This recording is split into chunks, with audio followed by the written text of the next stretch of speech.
Hi everyone, and welcome to another lesser-known history Homeschool History Lessons, where every month we take a look at a person or event in history that is important, but that you may not have heard about. This is our first Homeschool History lesson of the new year, so welcome. So today we're going to be talking about how Idaho got its name. And here on this first slide, you'll see a picture of the Great Seal of the state of Idaho, and a fun fact about that is Idaho is the only state whose seal is designed by a woman. A woman named Emma Edwards Green designed the state seal in 1890, and she is the only woman to have designed a state seal. So let's first discuss how Idaho became a state. Idaho became a state on July 30th, 1890. Before this, Idaho was recognized as a territory.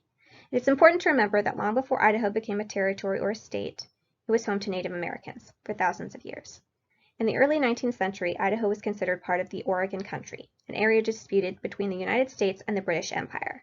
It officially became a U.S. territory with the signing of the Oregon Treaty of 1846. But a separate Idaho Territory was not recognized until 1863. Instead, periodically, it was considered part of Oregon's and Washington's territories.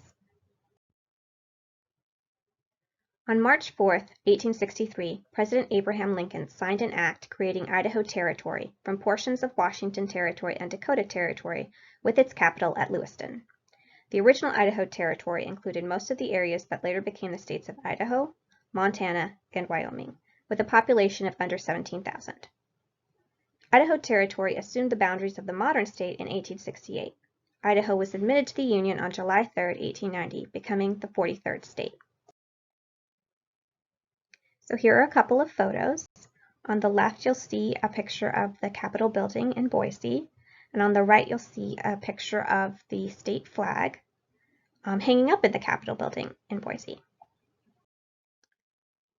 So here is a brief timeline of Idaho. 1805, Lewis and Clark travel through Idaho on their expedition. 1810, fur trader Andrew Henry builds Fort Henry on the Upper Snake River. In the 1840s, thousands passed through Idaho on the Oregon Trail, but few settle in Idaho. 1846, the region that will become Idaho is recognized as a U.S. territory with the signing of the Oregon Treaty. In 1860, the first permanent settlement is established at Franklin. In 1860, gold is discovered by Elias Pierce at Orofino Creek. In December 1861, a territorial legislature of Washington Territory creates Idaho County. On March 4, 1863, President Abraham Lincoln signs an act creating Idaho Territory with Lewiston as the capital. On December 24, 1864, Boise becomes the capital of Idaho Territory. In 1868, the boundaries of what is now the state of Idaho are established. And on July 3, 1890, President Benjamin Harrison signs the law admitting Idaho into the Union. It becomes the 43rd state. So here is a newspaper from 1890, from right before Idaho was admitted into the Union. It's from the Daily Critic, which is a Washington, D.C. newspaper. And in the next couple of slides, I'll show you the article in its entirety. So here's that article from the Daily Critic on July 2nd, 1890, and I got this from the Library of Congress digital collections. And at the bottom of the slide, you'll see the link there, and that will take you to the newspaper in its entirety on the Library of Congress website. But here is the article in its entirety. It says, State of Idaho. 3 years ago, dismemberment was asked for. To come in on the glorious 4th. How the problem of unity and admission was wrought out. Delegate Fred T. Dubois solved it. He fought for united Idaho and admission, and his reward may be the senatorship. Idaho, the gem of the mountains, can now count the hours which will elapse ere she take leave forever of the territorial condition and assumes for all time the dignity and the privileges of statehood. The bill authorizing her to take her place in the sisterhood of states on an equal footing with the older but no more worthy Commonwealth was speedily passed by the Senate and, as it has already gone through the House, only awaits the signature of the President to become a law. It is a strange commentary on the mutability of men's opinions that in the 49th Congress, 1885 to 1887, a bill passed both houses without opposition. The article continues, dismembering Idaho, and annexing the northern part to the territory of Washington. The bill reached the President 3 days before adjournment and failed for lack of his signature. The delegates from Idaho and Washington in that Congress were both Democrats and worked together for the passage of the bill. The legislature of Idaho had memorialized Congress for the division, and the people of northern Idaho had petitioned for it almost solidly. Had it reached President Cleveland 10 days earlier than it did, undoubtedly he would have signed it, and Idaho would not be upon the map of the United States today.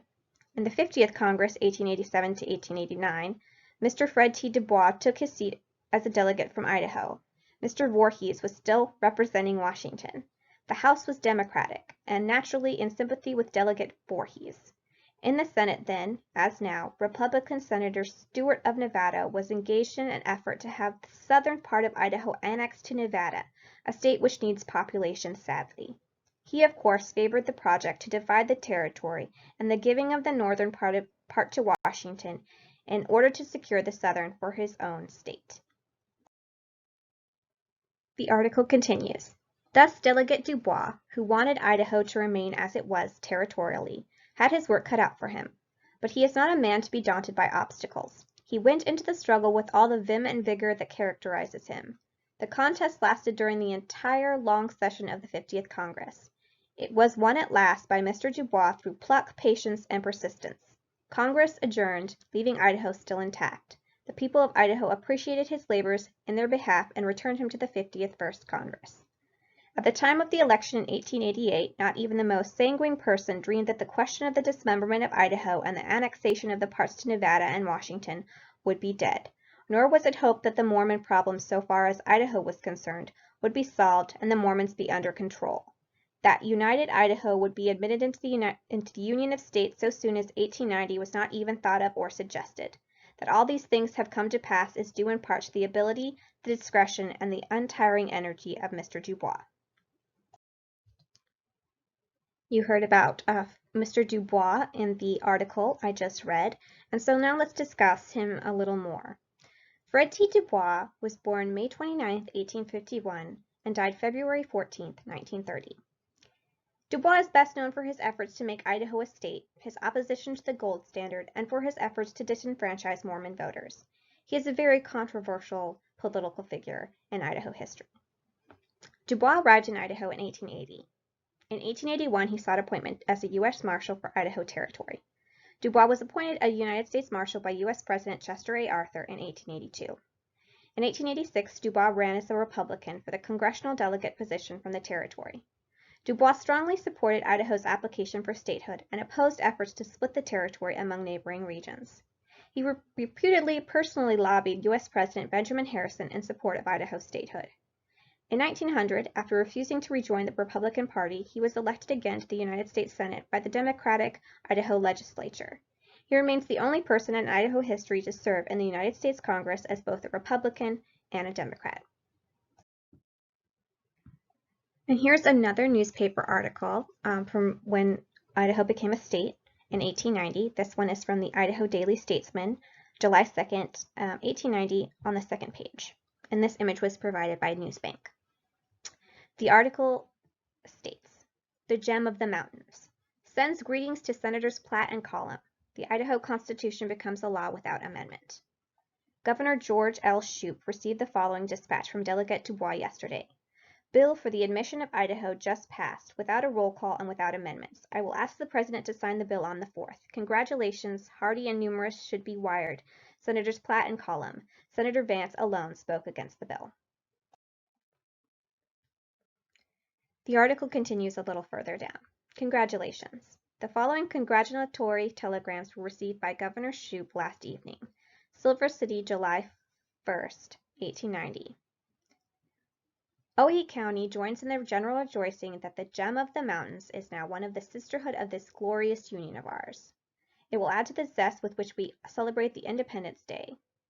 May the wealth of our mines, the fertility of our fields, and the brightness of our sunshine make Idaho forever a welcome sister in our beloved Union. Chas M. Hayes. Cheyenne, Wyoming, July 1st. Wyoming sends congratulations to her sister Idaho. Our people rejoice with you. E. A. Slack. Editor Cheyenne's Sun. Mr. Luke Voorhees, a prominent citizen of Wyoming, sends the following to the governor. Congratulations. You beat us. Glad you got there. Underneath it says, "The bells, the bells." It was a graceful thought on yesterday to first toll, with measured stroke, the great fire bell of the city in memory of the departed territory of Idaho. ere the glad tidings of the birth of the new state was published to our citizens, by the joyful peals of all the chiming, brazen throated tokens in every steeple and town. And here is a photo, an image of Krams Township and Railroad map of Idaho in 1896. This image was provided by the Library of Congress's digital collection, and underneath you'll see the link to take you to the image. And it's a map of all the, it's a railroad map of Idaho, and it's really interesting to look at. You can see all the different counties and all the different lines that Idaho's railroad traces. So where did the name Idaho come from? There are many stories about how Idaho got its name. Many of those stories claim that Idaho is a Native American word meaning gem of the mountains or sunrise. This is not true. Many U.S. state and city names are thought to be Native American words that were changed to make them into English words.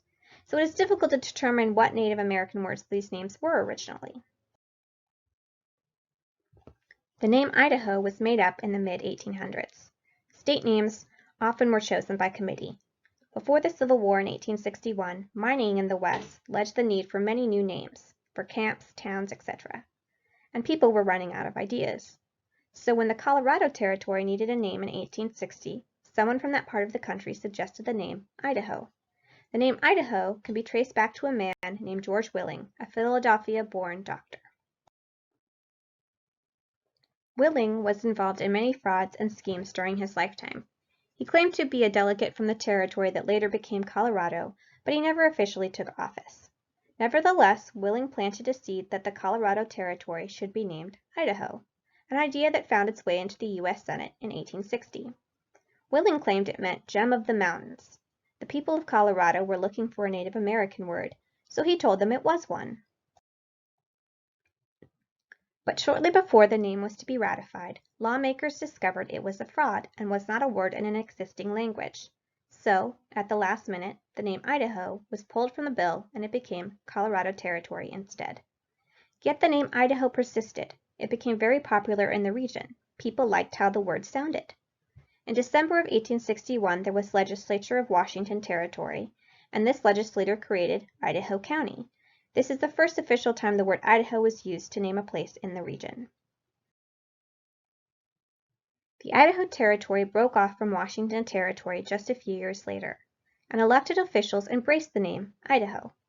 They forgot that the word wasn't a Native American term, or that it had any meaning at all. Nevertheless, the name Idaho stuck, and when the territory officially became a state in 1890, it became the state of Idaho. So here are some pictures of the things Idaho is known for. In the upper left-hand corner are the Shoshone waterfalls. In the lower left-hand corner are some potatoes. In the upper right-hand corner, you'll see the Idaho State Quarter that came out in 2007, and on it is a peregrine falcon. And in the lower right-hand corner, you'll see a map of Idaho, and with the borders of what is now Idaho mapped out.